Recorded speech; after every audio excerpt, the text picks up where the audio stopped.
మన ప్రభు అయిన యేసుక్రీస్తు నామంలో కూడి వచ్చిన మీకంతా నా హృదయపూర్వకమైన వందనాలు. అందరికీ వందనాలండి, స్తోత్రాలు. గమనించండి, మీ కొరకు ప్రార్థన చేసినప్పుడు ప్రభు ఒక వాక్యాన్ని నాకు గుర్తు చేశారు. అదేమిటంటే, చాలామంది నాతో వచ్చి మాట్లాడినప్పుడు వాళ్ళతో అనేక విషయాలు కౌన్సిలింగ్ చేస్తున్నప్పుడు వాళ్ళు నాతో అన్న మాట ఏమిటంటే, ఇంత వయసు వచ్చిందండి మాకు, మరి నాకు చూపులో జయం లేదండి, ఇంత వయసు వచ్చింది నాకు తలంపుల్లో జయం లేదండి, పడిపోతున్నానండి ఎస్ఎన్ గారు అని నాకు చాలామంది ఇలాగ వాళ్ళు ఏ విషయాల్లో పడిపోతుంటారో ఆ విషయాల్ని నాకు చెప్తున్నారు. అలాంటప్పుడు వాళ్ళకి నేను జవాబు చెప్పాలంటే నా మాటలతో కాకుండా కాస్త దేవుని వాక్యపు ఆధారంలో నుంచి వాళ్ళకి కొన్ని విషయాలు చెప్పాలని నేను కోరుకొని ప్రార్థించాను. అప్పుడు నాకు ప్రభు ఈ వాక్యాన్ని చూపించారు. మత్తయి సువార్త 7వ అధ్యాయం 25వ వాక్యాన్ని ప్రభు నాకు చూపించారు. అక్కడ రాయబడిన మాట ఏమిటంటే, ఇద్దరు 2 ఇళ్ళు కట్టారు, 2 ఒకే విధంగా ఉన్నాయి, అందంగా ఉన్నాయి, చూసేదానికి సొంపుగా కనిపిస్తున్నాయి. అవి 2 చూసినప్పుడు కవల పిల్లల్లాగా అందంగా ఉన్నాయి. అయితే ఒకసారి వానొచ్చింది, వరదొచ్చింది, గాలి వీచింది. అప్పుడు ఏం జరిగిందంటే, ఒక ఇల్లు నిలువున కూలిపోయి వరద ఎటొస్తే అటు కొట్టుకొని వెళ్ళిపోయింది అని యేసు ప్రభు చెప్తున్నాడు. ఆ తర్వాత అది ఎందుకు కూలిపోయింది అన్నాడంటే, పునాది లేక అన్నాడు. పునాది లేనప్పుడు ఎంత విశ్వాసంగా నడుస్తున్నట్టు నటించిన ఒక రోజున పడిపోయి వరద ఎటొస్తే అటు కొట్టుకెళ్తున్నారు. వరద వచ్చింది, అటు కొట్టుకెళ్ళిపోయారు.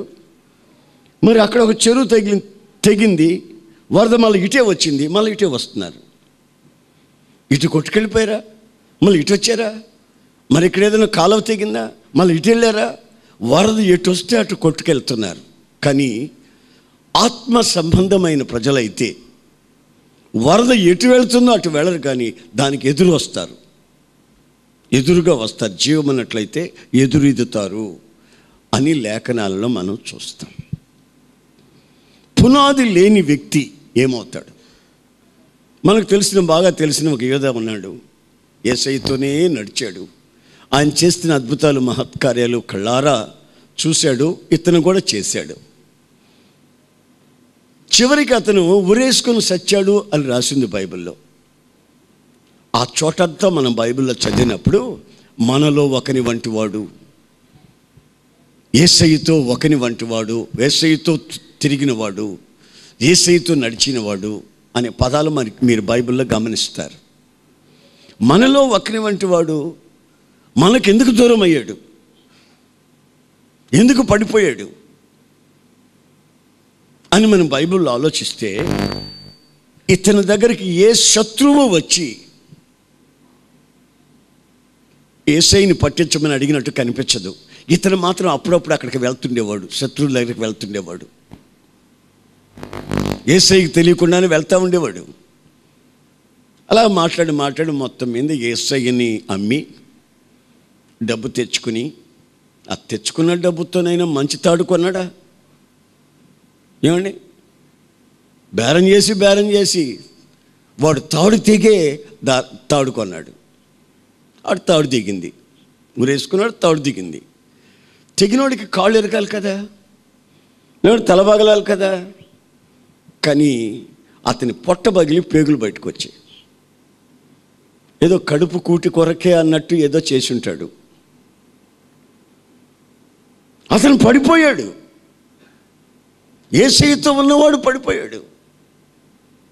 యేసయ్యతో ఉన్నవాడే పడిపోతే మనం ఎందుకు పడము అని కొంతమంది, అదొక ధైర్యం, సైతాన్ ధైర్యం అది. పలానా ఆయన బాగా సాక్ష్యాలు చెప్పాడు, ఆయన పడిపోయాడు. పలానాడు పాటలు బ్రహ్మాండంగా పాడేవాడు, ఆడు పడిపోయాడు. పలానా పాస్టర్ కూడా పడిపోయాడు. ఈ మధ్య ఈ పడిపోయిన వాళ్ళని చూసుకుంటూ కూర్చుంటూ నువ్వు పడతావు. తెలవదు మన వాళ్ళకి కొంతమందికి. ఎంతసేపు ఆ శుద్ధే కానీ, ఆ మాటలే కానీ, ఆ వ్యవహారమే కానీ, ఇంకొక వ్యవహారం ఉండదు. మిలిటరీలో ఈ శత్రువు వాళ్ళని కొట్టాడండి, వాళ్ళలో 10 మంది చచ్చిపోయారు. ఇంక ఉండే 10 మంది వీళ్ళని చూస్తూ కూర్చుంటే ఎలాగా? శత్రువు దగ్గర నుంచి ఏమొస్తుందని ఎదురు చూస్తూ మెలకువతో ఉండాలి. కానీ ఆడు వీళ్ళని చూస్తూ ఉంటే ఈ 10 మంది కూడా చస్తారు. అందుకని ఈ పడిపోయే వాళ్ళని గురించి ఊరికే మాట్లాడుకునే దానికంటే కూడా మనం ఎందుకు పడిపోతున్నామో అనే సంగతిని కొంచెం ఆలోచిస్తే మనకి ఇంకా పునాది లేదు. పునాది లేని వాళ్ళు మాత్రమే పడుతారు. పునాది లేనందువల్ల హెబ్రీ పత్రికలోకి మనం వెళ్ళి చూస్తే, హెబ్రీ పత్రికలు ఏమని రాసిందండి? 6వ అధ్యాయం 2వ వాక్యం. ఆ చోట రాయబడిన మాట ఏమిటంటే, నీవు నిర్జీవ క్రియలను విడిచి, డెడ్ వర్క్స్, నిర్జీవ క్రియలను విడవాలి. ఆ తర్వాత ఏం చేయాలనుంది? మారు మనసు పొందు. అయ్య బాబాయ్, మారు మనసు పొందమంటున్నాడు. నిర్జీవ క్రియలు మానండి. అదే పునాది. నిర్జీవ క్రియలను విడవడం, మనసుని చెప్పండి మార్చుకోవడం. తర్వాత దేవుని యందలి విశ్వాసం. మీరంతా దేవుని యందు విశ్వాసం ఉంచిన వాళ్ళే కదండి. మరి దేవుని యందు విశ్వాసం ఏంటండి? మీరంతా దేవుని యందు విశ్వాసం ఉంచిన వాళ్ళే కదా, అవునా కదా? అవును కదండి. దయ్యాలు కూడా విశ్వసిస్తున్నాయి. యేసు ప్రభు ఎవరో దయ్యాలు కూడా చెప్తున్నాయి ఆయన దేవుడని, సర్వోన్నతుని కుమారుడని చెప్తున్నాయి దయ్యాలు కూడా. మనం విశ్వసించడం ఏముంది దాంట్లో? దయ్యాలు విశ్వసిస్తున్నాయి కానీ ఆయన ద్వారా ఏ ఆశీర్వాదాన్ని పొందలేవు. ఆయన దేవుడే అని మాత్రం ఒప్పుకుంటున్నాయి. కానీ మన వాక్యంలో మనం గమనించినట్లయితే ఫెయిత్ ఇన్ గాడ్. నీ జీవితంలో ఏ సమస్య జరగవలసి వచ్చినా జరిగినా ఆయన యందు విశ్వాసం. ఆయన దేవుడు అనే విశ్వాసం కాదండి, ఆయనను విశ్వసించాలి. దేనివల్ల? నేను నిలబడగలనా నిలబడలేనా?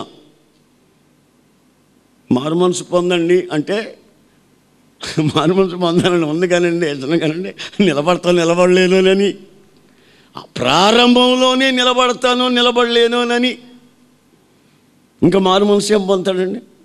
ఇప్పుడు మనం మారు మనసు పొందితే మనల్ని కాపాడుటకు ఆయన శక్తి గల దేవుడు. అది దేవుని యందలి విశ్వాసం.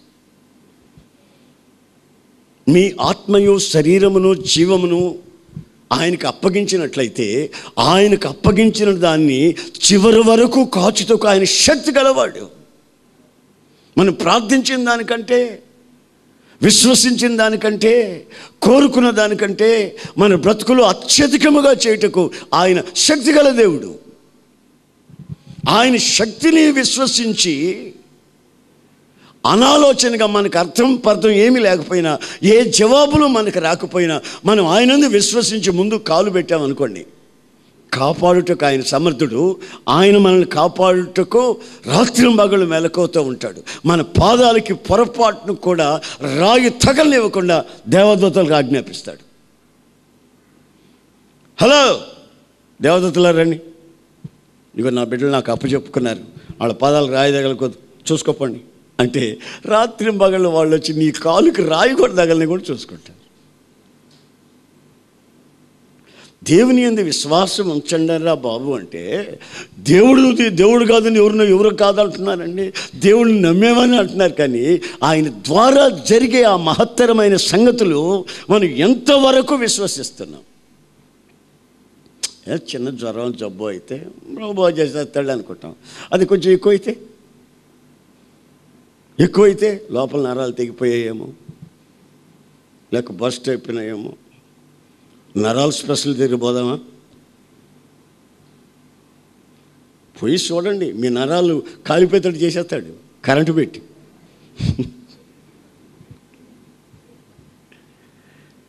ఆరోగ్యం బాగాలేక ఒక జబ్బు అన్నీ తీసుకెళ్ళారు. ఒక పల్లెటూరు వాళ్ళు హాస్పిటల్కి తీసుకెళ్ళారు.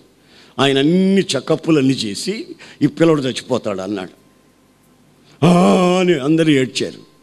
అంతలో ఆ డాక్టర్ అన్నాడు, ఎందుకు ఏడుస్తారు, మీరు కూడా అందరూ చచ్చిపోతారు కదా అన్నాడు. ఏమిడా నువ్వు చెప్పాను, నేను కూడా చచ్చిపోతాను కదా, డాక్టర్గా పరీక్ష చేసినంతసేపు నేను కూడా చచ్చిపోతాను. వాడు చచ్చిపోతాడు, మీరు చచ్చిపోతాడు, నేను చచ్చిపోతాను, ఎందుకు ఆడడు? అప్పుడు అన్నాడు, దేవుని మీద మీరు నమ్మకం ఉంచండి, ఆయన మనుష్యుని జీవం దేవునిలో దాచబడి ఉన్నది, ఆయన పునరుత్థానం జీవం. ఆయన యందు విశ్వాసం ఉంచండి, ఆయన బ్రతికిస్తాడు. నా మీద ఉంచిన విశ్వాసం కూడా ఆయన మీద మీకు లేదే.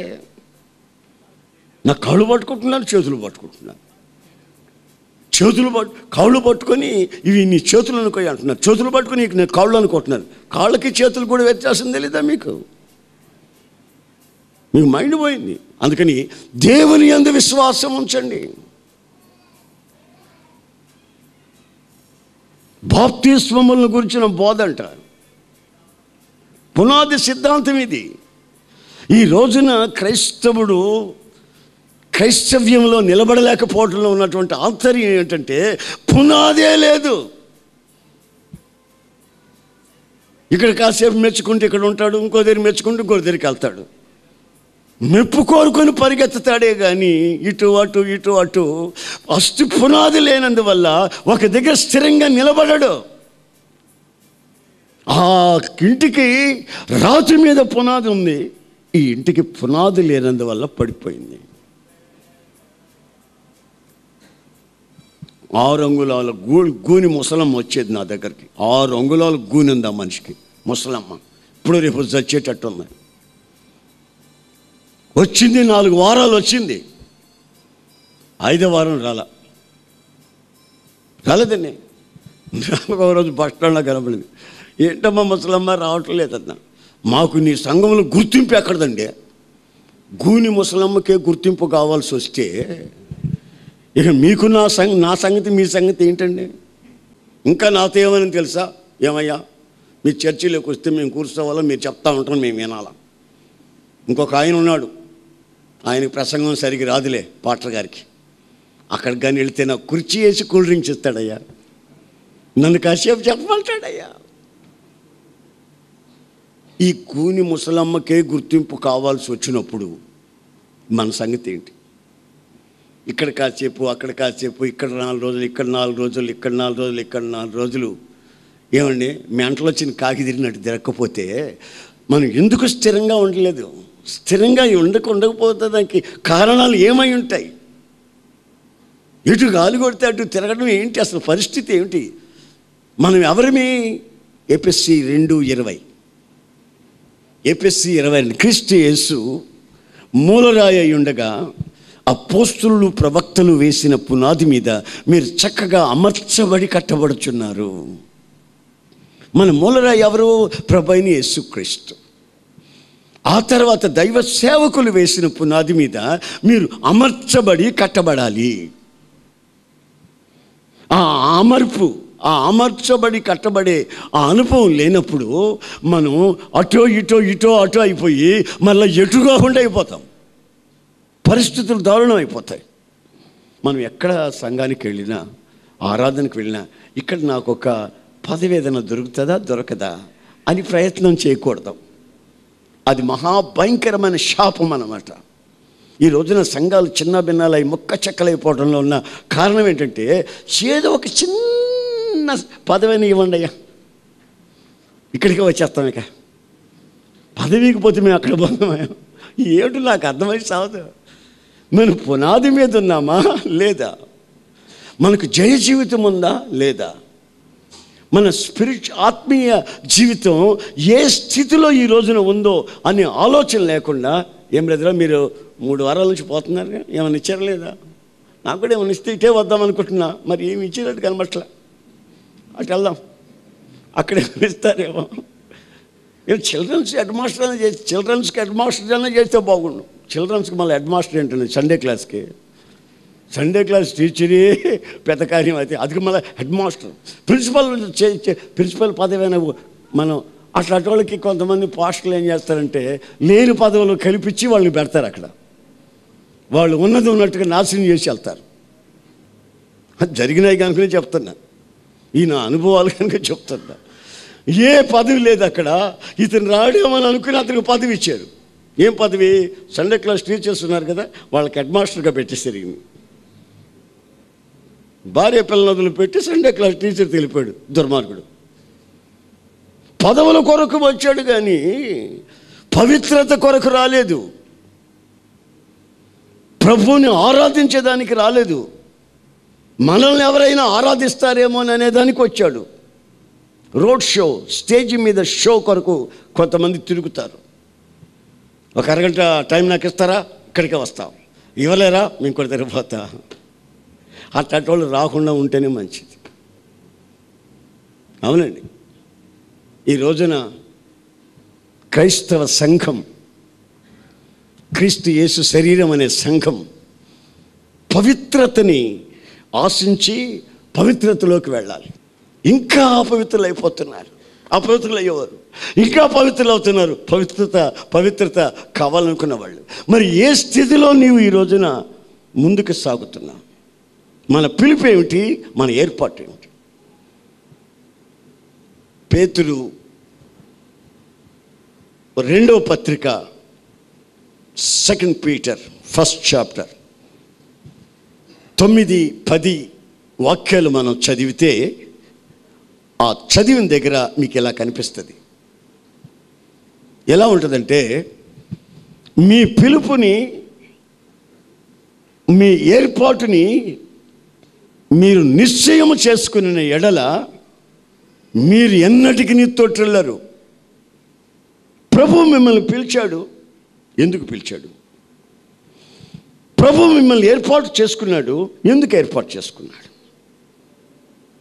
నన్ను ప్రభు పిలిచాడు ప్రభు సేవ చేయమని. నేను పోయి కోళ్ళ ఫారం పెట్టొచ్చునా? ఏమండి, ఒక ఆయన వచ్చి నాకు చెబుతాడు, ఏమిటండి వేస్తాను గాను, ఏ డబ్బులు నువ్వు ఆశించవు, కష్టపడి సేవ చేస్తున్నావు, నీకు ఒక ఐడియా చెప్తాను. ఏంటన్నా, కోళ్ళ ఫారం పెట్టు, ఇంకా డబ్బు ఎక్కువ వస్తుంది, ఇంకా సేవ ఎక్కువ చేయొచ్చు అన్నాడు. బుద్ధి ఉందా లేదా? నన్ను పిలిచిన పిలుపు ఏమిటి? నన్ను ప్రభు ప్రత్యేకించిన ఏర్పాటు ఏమిటి? నువ్వు చెప్పే మాట ఏమిటి? సేవ ఎక్కువ జరుగుతుందని అంటాడు. నాకు ఎక్కువ జరిగినాకలే, ప్రభు నన్ను పిలిచినట్టు నేను చేయనివ్వండి, కాస్త నోరు మూసుకొని ఉండి, నువ్వు ఉచిత సలహాలు నాకేమి వేద్దన్నా. ఉచిత సలహాలు నాకేమి వేద్దు, నోరు మూసుకొని ఉన్నాయా బాబు? నన్ను పోయి కోళ్ళ ఫారం పెట్టమంటావా? మనుషులకి మేత పెట్టడానికి నాకు టైం లేదు, కోళ్ళకి అక్కడ మేత పెట్టింది నేను. ఏమండి, మనుషుల్ని దర్శించి గ్రామాలు వెళ్ళి రాత్రి పగళ్ళు కష్టపడుతుంటే మనుషులను సంధించేలా కొంతమంది అలుగుతారు. ఏమంటే మా ఊరికి వచ్చి 3 నెలలు అయింది, మా ఊరికి వచ్చి 2 నెలలు అయింది, మా సంఘాన్ని దర్శించి అప్పటికే 6 నెలలు అయిపోయింది అంటే అలుగుతున్నారు. వీళ్ళకే ఆహారం పెట్టే టైం లేదు సేవకుడికి. వాళ్ళ ఫారం ఎక్కడ పెట్టి చచ్చేదండి బాబు. అర్థమైందండి? మన పిలుపు ఏమిటి? ఇంకా కొంతమంది ఉంటారు, పిలువబడిందేమో ఉద్యోగం చేసుకుని భార్య పిల్లలతో విశ్వాసిగా నమ్మకంగా సాక్షిగా బ్రతకమని, కానీ వాడు ఆశంతా మాస్టర్ అయిపోవాలని. చూసారండి, ఎంతసేపు పాస్టర్ లాగా నడవాలి, పాస్టర్ లాగా మాట్లాడాలి, పాస్టర్ యాక్షన్, ఓవర్ యాక్షన్ అన్నమాట. అది వేషం లేని యాక్షను. పిలువబడింది ఎందుకు, నిన్ను ఏర్పాటు చేసింది ఎందుకో అది నిశ్చయం చేసుకుంటే నీ పునాది. Praise Lord. నేను పాస్టర్గా పిలువబడ్డానండి, ఎవాంజలిస్ట్ని కాను. నేను ఎవాంజలిస్ట్ని అయితే పాస్టర్ అవను. నేను ఒక బిలీవర్గా పిలువబడితే బిలీవర్గా ఉంటాను. నేను ఒక వ్యాపారస్తుడిగా సాక్షిగా బ్రతకాలంటే అలాగే ఉంటాను, కానీ ఇంకో దాంట్లో పనికిమాలిన దాంట్లో తలలో పెట్టను. పిలుపును పోగొట్టుకున్నవాడు తప్పక పడిపోతాడు.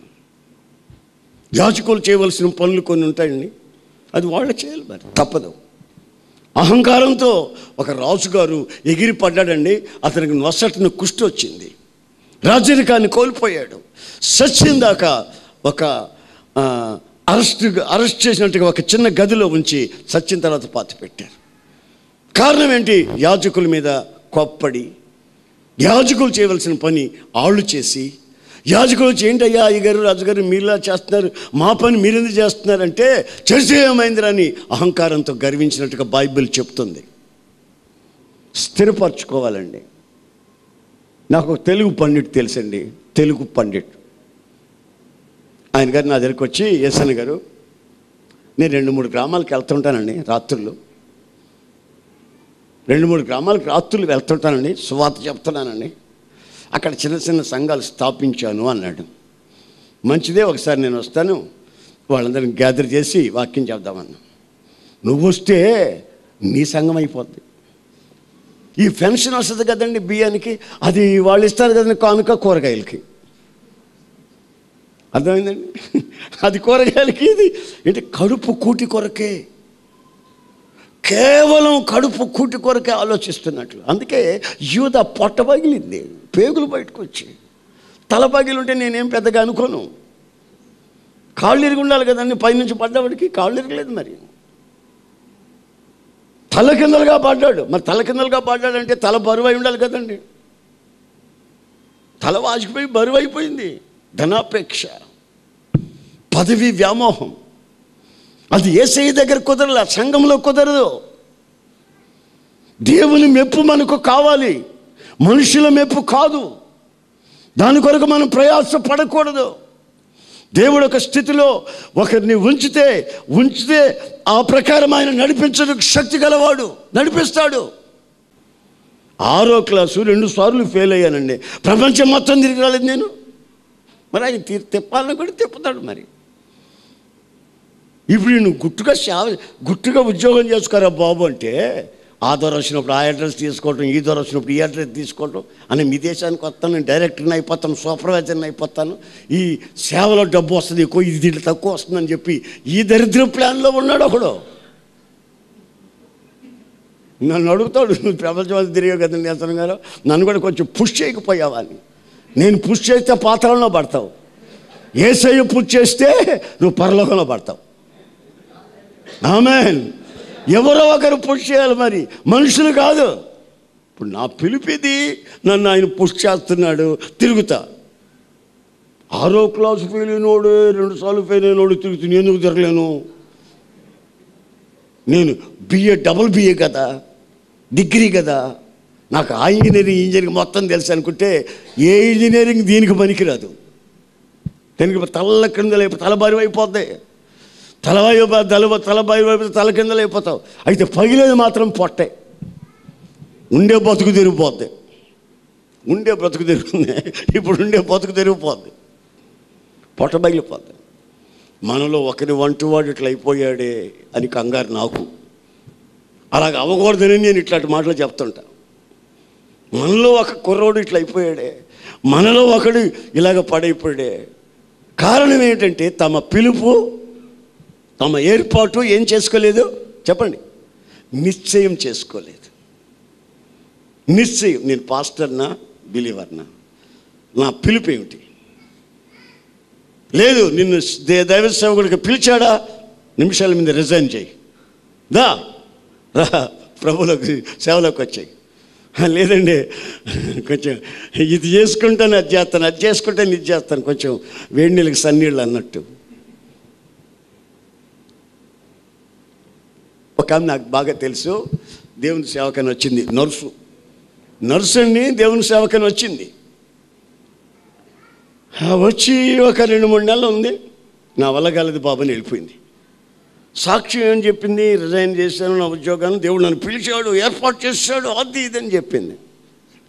వచ్చింది 3 నెలల నుండి వెళ్ళిపోయిన 4 రోజులకి మళ్ళీ ఉద్యోగం చేస్తాం. రిజైన్ చేసిన మనిషి ఉద్యోగం ఎక్కడ చేస్తుంది అని డౌట్ వచ్చి నేను ఆరాధీశా. నెమ్మదిగా నేను తక్కువని కాదు, ఆరాధిస్తే వాళ్ళ పెద్ద మేనేజర్ అంటాడు, ఆ మనిషి రిజైన్ ఎందుకు చేసిందండి, లాంగ్ లీవ్ పెట్టి వచ్చింది. అది బాగుంటే అటు ఉంటామని, ఇటు బాగుంటే ఇటు ఉంటామని. చూశారండి? దీంట్లో ఎక్కువ ఆదాయం అతి ఇటు దిగుదాం, దీంట్లో ఆదాయం లేకపోతే దీంట్లో ఎక్కువ ఆదాయం, ఎటు ఆదాయం ఎక్కువ ఉంటే అటు దిగుదామని లాంగ్ లీవ్ పెట్టి వచ్చిందన్నమాట. అందుకని దేవుని సేవలో నిలబడలేకపోయింది. దేవుని సేవ అనేది అగ్నితో ఆటలాడుకున్నట్టు, ఏ సమయంలో ఒడి కాలిపోద్దో తెలియదు, ఒళ్ళో నిప్పులు వేసుకొని తిరిగినట్టు. చిన్నపిల్లల ఆటలు కాదు. ఆమె పిలిపేంటో, ఆ నర్సకి పిలిపేంటో ఆమెకి తెలియదు. తర్వాత ఒక నెలకే 2 నెలలకో మరలా ఒక జబ్బోడిని పెళ్లి చేసుకుంది. ఆ జబ్బోడు కోపం ఎక్కువ. కోపం ఉండే వాళ్ళకి జబ్బు ఏదో ఉంటుంది, నాకు తెలుసు. కొంతమందికి నాకు కోపం అది కోపం లేదు, అసలు జబ్బు ఉంది ఆ మనిషికి.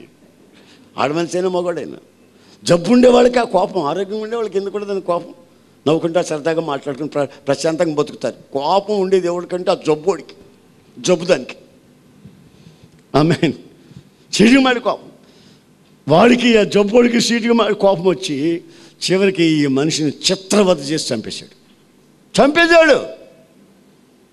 అటు నర్సు ఉద్యోగం లేదు, ఇటు సేవ లేదు, వాడికి అంకితం చేసుకుంది.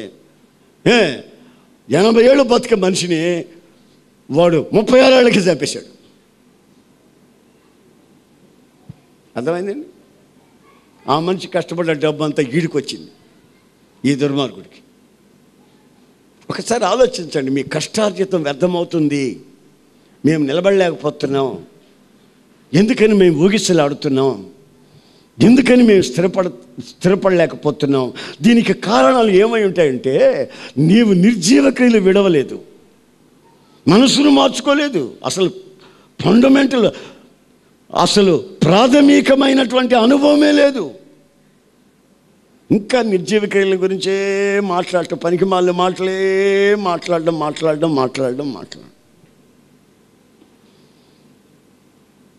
తాగుబోతాను మాన్రా బాబు, నువ్వు సంఘ పెద్దవే అన్న నేను. ఎక్కడా? రాజమండ్రిలో. ఆయన అంటాడో, వ్యసన గారు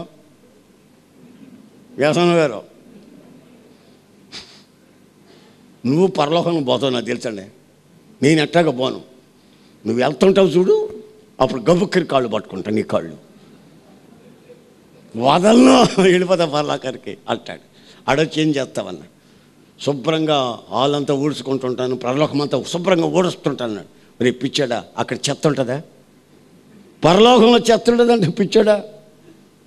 పరలోకంలోకి వచ్చి నాకు బ్రాందీ ఎక్కడుంది తెచ్చిపెట్టంటే నన్ను నా కాళ్ళు పట్టుకొని వచ్చి లేనిపోను గొడవ.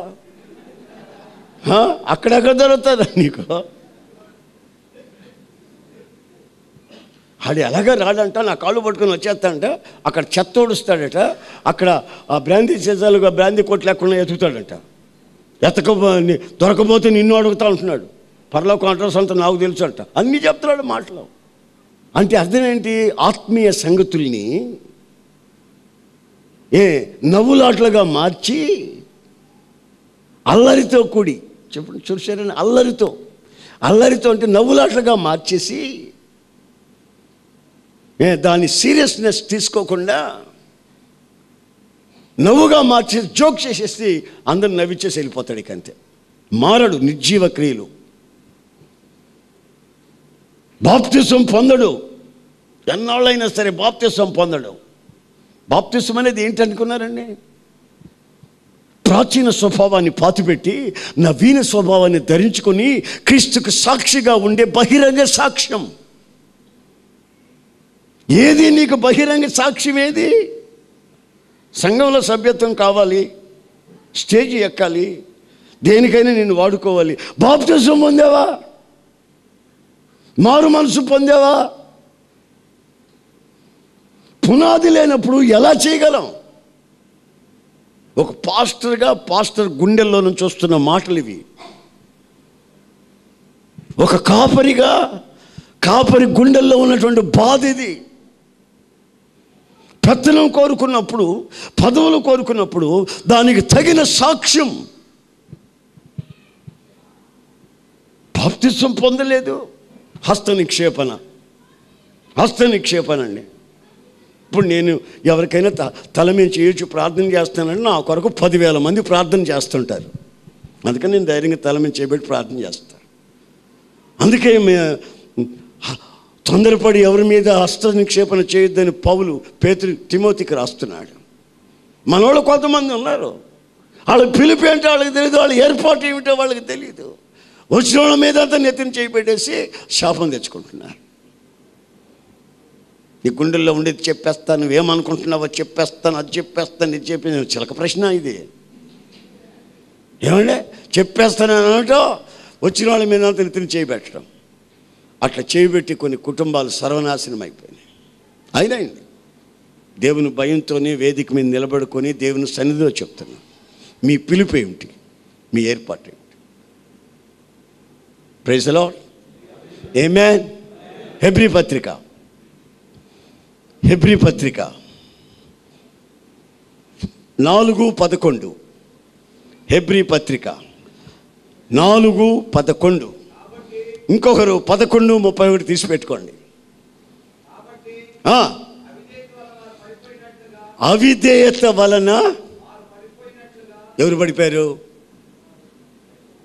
అవిధేయత వలన పడిపోయారు. విశ్వాసమును బట్టి రాహాబను వేశ్య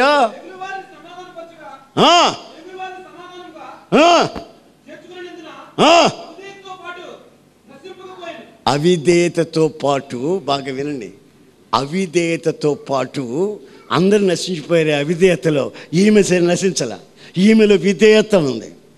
ది యాంటీ సబ్జెక్ట్. అవిధేయతతో అందరూ నశించిపోయారా? రాహాబు విధేయతతో నశించిపోలేదట. అవిధేయత అనేది పడిపోయేదానికి సూచన. కొందరు గర్వంగా మాట్లాడి గర్వంగా ఎగురుతుంటారు. నాకు తెలిసి వీడు పడిపోతాడు. ఎగిరేవాడు అలసిపోతాడు కదండి, పడిపోతాడు. ఎగరకుండా ఉండేవాడు ఏం చేస్తాడండి? మీకు తెలుసు కదా, ఎగిరేవాడు ఎంతసేపు ఎగురుతాడండి, పడిపోతాడు. నాకు తెలిసి ఎగిరినప్పుడే పడిపోతాడు. మరి కుర్చీ మీద శుభ్రంగా కూర్చున్నవాడు ఇంకేడ పడతాడు? ఒకవేళ నిద్రొచ్చి పడ్డాడు అనుకో, కుర్చీ మీద కూర్చున్నవాడు కూడా నిద్రొచ్చి పడ్డాడు అనుకో, కింద కూర్చున్నవాడు ఎక్కడ పడతాడు? ఆమె గమనించారా? కింద కూర్చున్నవాడు శుభ్రంగా ఎంత నిద్ర వచ్చినా ఆడు పాడలో వరుగుతాడు. కుర్చీ మీద కూర్చున్నా, సింహాసనం మీద కూర్చున్నా, ఏ పదవి వచ్చినా ఆడు పడిపోతాడు. పడిపోయేదానికి మూల కారణాలు ఏమిటి? అవిధేయత. విధేయత వలన పడిపోకుండా ఉండగలము. ఏమిటా విధేయత? రాహాబుకి వాళ్ళు చెప్పింది ఏమిటో తెలుసా? అమ్మా, మేము ఈ ప్రాంతానికి వస్తాం, నీ కుటుంబాన్ని రక్షించాలంటే ఒక ఎర్రతాడు దీనికి గట్టిపెట్టు, నీ గుండెకాయ తీసి కట్టిపెట్టమన్నానండి, తల కిందలుగా నువ్వు వేలాడుతూ ఉండు, గుర్తుపట్టేస్తావు అన్నాడండి. ఒక ఎర్రదారం నీ కిటికీ గట్టి పెట్టమ్మన్నాడు. వాళ్ళు వచ్చారు పోయారు, వాళ్ళు వచ్చానా సచ్చానా దారం కట్టాలంట, దారం అని అనుకుందా? అనుకోలే. ఆ చిన్న మాట వాళ్ళు చెప్తే అది అట్లాగే చేసి పెట్టింది. చిన్న మాట అండి. ఇప్పుడు మీరు ఏదైనా దైవజనులు ఓ చిన్న మాట చెప్పారనుకోండి, దాన్ని ఆమేన్ అని చేస్తారా? లేకపోతే దానికి 18 రకాల ఇంటర్ప్రిటేషన్లు చేస్తారా? ఒక చిన్న మాట చెప్పాను ఒక అతనికి, నాతో ఉన్న వ్యక్తికి ఒక 10 రూపాయలు ఛార్జీ ఇచ్చి పలానా గ్రామానికి వెళ్ళు, పలానా ఇంట్లో వాళ్ళు ఎలాగున్నారో ఒకసారి చూసి వచ్చేసి, అయితే తమ్ముడు నువ్వు నడిచిపోవాల్సిన అక్కర్లేదు, ఆ ఊరికి బస్సు ఒకటి వేస్తున్నారు ఈ మధ్య, ఊళ్ళోకి వెళ్ళిపోద్ది, ఆ దారిని ఒక 50 బస్సులు పోతాయి, కానీ దేంట్లో పోయినా నువ్వు నడవాలి. ఆ ఊరికి పోయే దాంట్లో ఎక్కేవంటే నడిచే పని లేదు, వాళ్ళ ఇంటి ముందే దిగుతావు, ఇంటి ముందు ఎక్కొచ్చి విషయం తెలుసుకొని రమ్మని పంపించా. కూర్చున్నాడు. అక్కడికి వెళ్ళి ఆ ఊరు బస్సు వస్తుందా రాదా పొద్దున్న 9 గంటలకు పోయినాడు, సాయంత్రం 5 గంటల వరకు కూర్చున్నాడు. రాలా, ఏ బస్సు వచ్చినా ఎక్కలా. అన్న చెప్పాడు కదా ఎక్కొద్దని, మీ ఎక్కను అనుకున్నాడు. తర్వాత ఈయన ఎంతకి చూసేసి అన్నకి చెబుదాం ఈ మాట అని చెప్పి వచ్చాడు.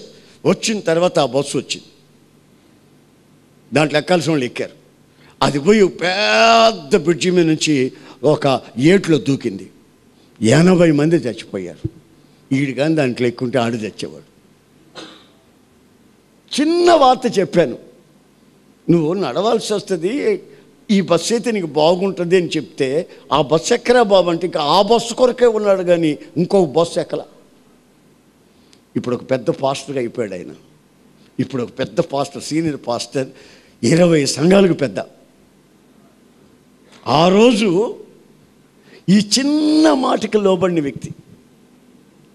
ఇప్పుడు నేను అతనికి ఏం చెప్పాలన్న ధైర్యం నాకు, ఎందుకంటే మనం చెప్పినట్టే ఇతను చేస్తాడు. ఒకప్పుడు ఏమీ లేని వ్యక్తి ఇప్పుడు వేల కొలది ప్రజలకి దేవుడు ఆయన్ని వాడుకుంటున్నాడు. కారణం ఏంటో తెలుసా? చిన్న విధేయత. Praise the Lord, praise the Lord. బాప్తిసం తీసుకోకుండేది పెద్ద అవిధేయత, భయంకరమైన అవిధేయత. బాప్తిసం తీసుకోకుండా నేను క్రిస్టియన్ అని చెప్పుకోవడం పెద్ద అవిధేయత, భయంకరమైన శాపం. ఎందుకంటే క్రైస్తవ్యానికి బాప్తిసానికి ముడివేయబడింది.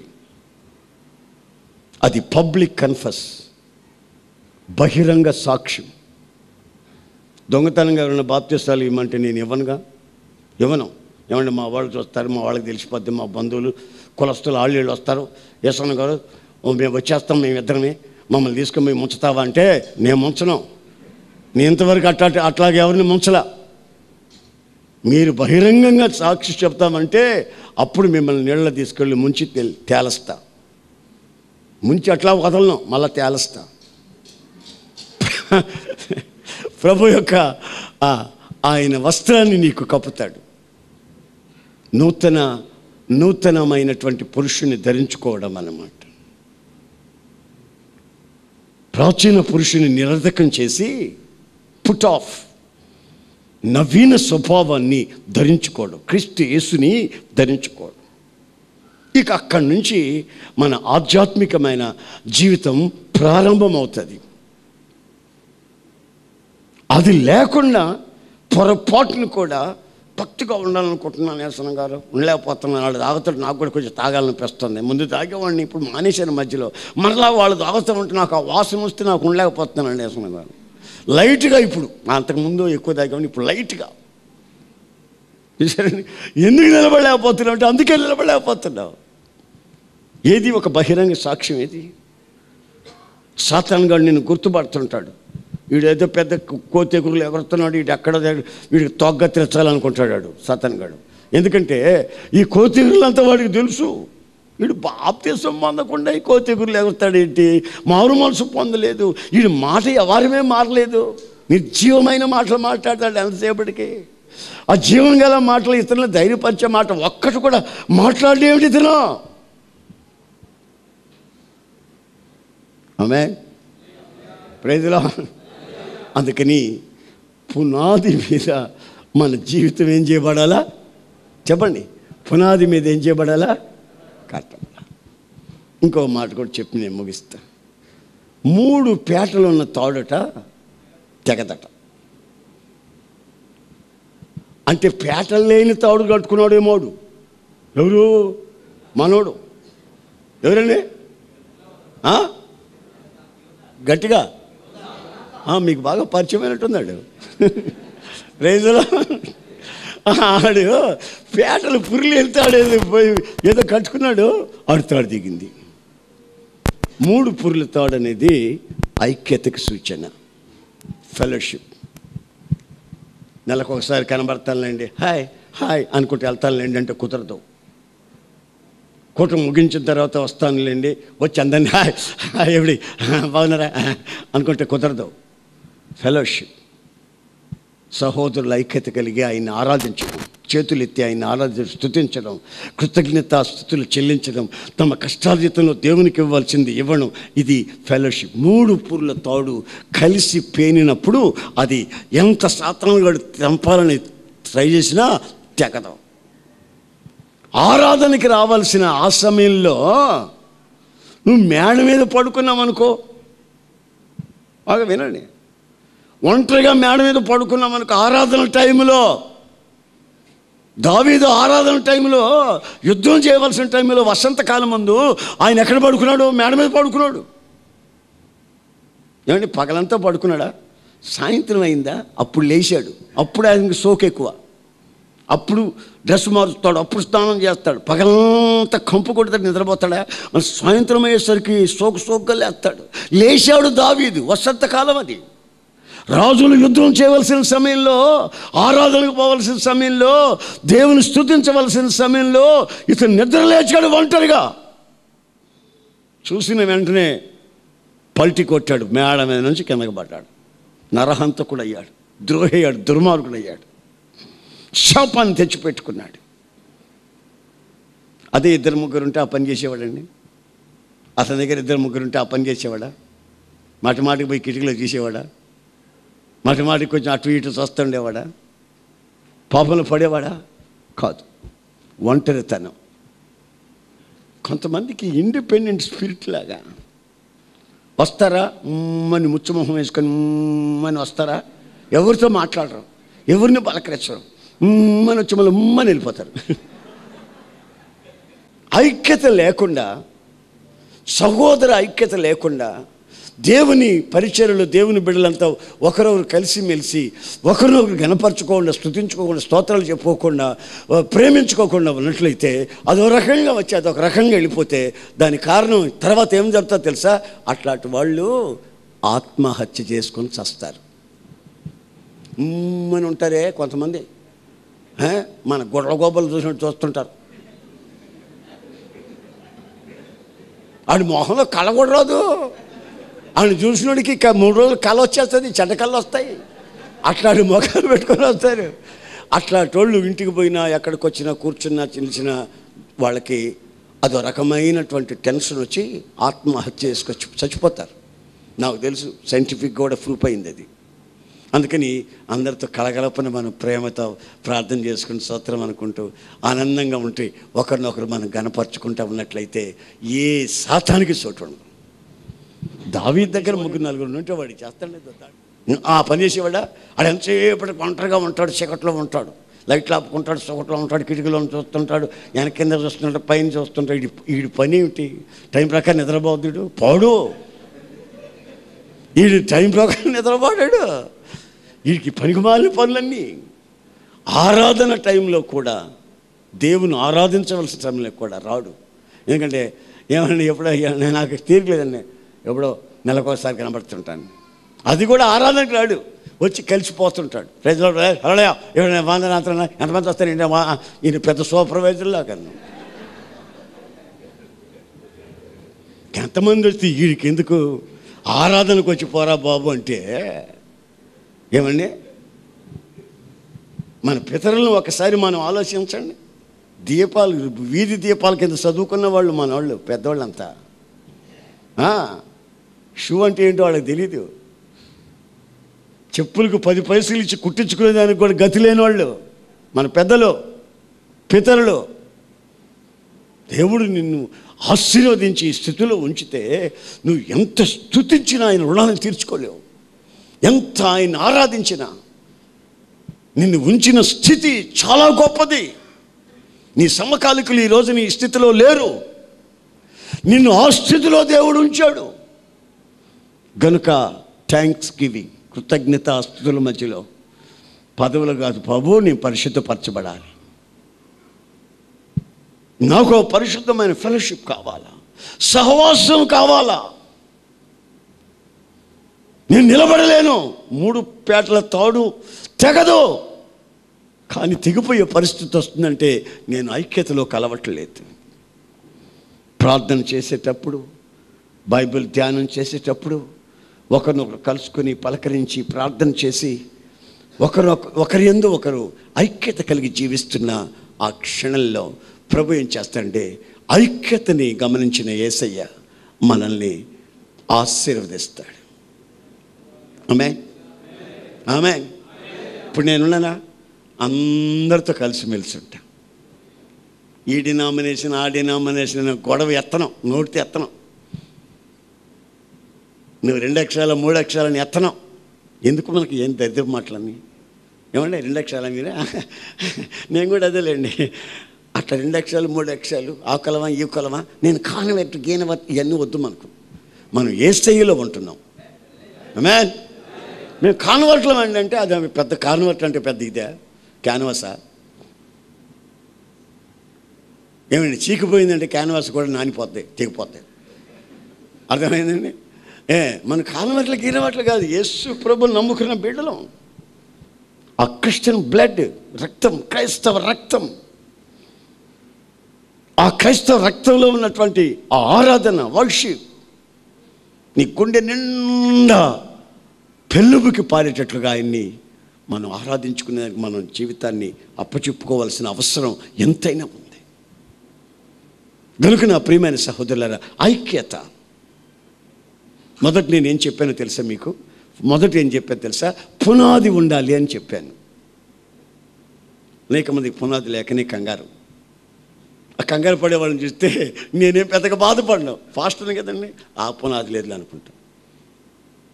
కొంతమంది అయితే ఈడేంటి ఇట్లా అయిపోయాడు, అమ్మో అయ్యో అంటే నాకేం ఉండదు. వీడి పునాది లేదు, పునాది వేయాలి నెమ్మది, వీడికి పునాది వేద్దాం. తర్వాత వీడు చెప్పి, ఇప్పుడు కాలం నిలబెట్టినప్పుడు నిలబడాలి కదా పునాది వేయడానికి. అది ఓగుతుంటే నేను ఎక్కడ పునాది వేసి చచ్చేది? నిలబడినప్పుడు వేద్దాంలే, తిరిగి తిరిగి వస్తాడులే మళ్ళా, అప్పుడు వేద్దాంలే అనుకుంటాం. పాదం ఏది? వాడి మీద పడాలా, ముందు ఇసుక వేయాలా, తర్వాత 3 అంగుళాలు చిప్ మొక్క వేయాలా, తర్వాత దానిపైన 6 అంగుళాలు చిప్ చేయాలా, దానిపైన మన సిమెంట్ వేయాలా. అవి బాబోయ్ చాలా ఉంది పని ఇది. అవి చాలా ఉంది. అందుకనే ఆ పునాదులు మరలా వేయొద్దు అన్నాడు ఆయన. పునాదులు లేకపోతే వేయాలి కదండి, పునాదులు లేకపోతే వేయాల్సిందే. పునాదులు వేస్తుంటే మరలా వేసేందుకు అక్కర్లేదు. కనుక నువ్వు నిలబడాలి. మీ చూపులో కానీ, ఆలోచనలో కానీ, మాటలో కానీ, ప్రవర్తనలో కానీ, వేషధారణలో కానీ, వస్త్రం ధరించే దాంట్లో కానీ, ప్రతి విషయంలో నిన్ను గుర్తించగలిగినట్టుగా నువ్వు ప్రవర్తించాలి. అప్పుడు నువ్వు నిలబడతావు. కళల చేత ఎందుకని అపస్తులు పరచబడుతున్నావు? కళల చేత. మన యొక్క పరిశుద్ధత యొక్క స్టాండర్డ్ ఏంటో తెలుసా? మనం పాపాలు చేయడం కాదు, కళలో కూడా పాపం చేయకుండా మనం పవిత్రంగా ఉండాలి. కళల చేత మనం కూడా మన అపవిత్రులు కాకూడదు. అది దేవుని యొక్క నియమం, కొత్త నిబంధన యొక్క స్టాండర్డ్ అది. కళలో కూడా మనం పరిశుద్ధంగా పవిత్రంగా ఉండి తీరాలి.